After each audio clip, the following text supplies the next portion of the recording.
बोलो भारत माता की जय। बोलो भारत माता की जय। बोलो भारत माता की जय।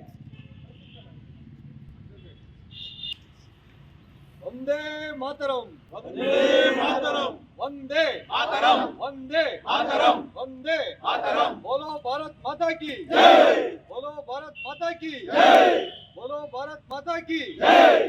ಹರ್ ಘರ್ ತಿರಂಗ ಅಂತ ಹೇಳ್ಬಿಟ್ಟು ಇದು ಏನು ಒಂದು ಕಾರ್ಯಕ್ರಮವನ್ನು ನಡೆಸಿದ್ವಲ್ಲ, ಇದು ಉದ್ದೇಶ ಏನಂತ ಹೇಳಿದ್ರೆ ಪ್ರತಿ ಒಂದು ಕಡೆನೂ ಒಂದು ಹಬ್ಬ ಅಂತ ನಡೆಯುತ್ತೆ. ಇದು ನಮ್ಮ ರಾಷ್ಟ್ರೀಯ ಹಬ್ಬ.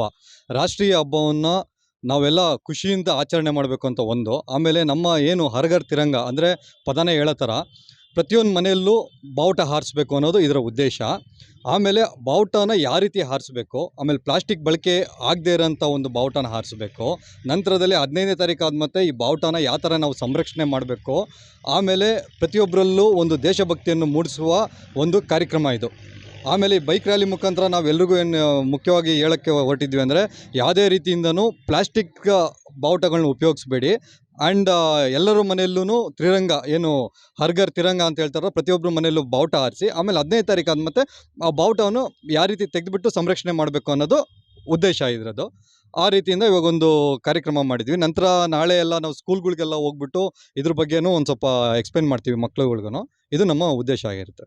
ಇವಾಗ ನಾವು ತಾಲೂಕು ಆಫೀಸ್ ರೋಡು, ಆಮೇಲೆ ರಂಗಪ್ಪ ಸರ್ಕಲ್ಲು, ಆಮೇಲೆ ಪಕ್ಕದ ಇನ್ನೊಂದು road bus stand, D cross, ಈ ಥರ ಎಲ್ಲ ಹೊರಟು ಬಂದ್ವಿ. ನನ್ನ ಹೆಸರು ಕಾರ್ತಿಕೇಶ್ವರ ಅಂತ. ನಾನು ಇಲ್ಲಿ ಪೌರಾಯುಕ್ತರಾಗಿ ಕರ್ತವ್ಯ ಮಾಡ್ತೇನೆ.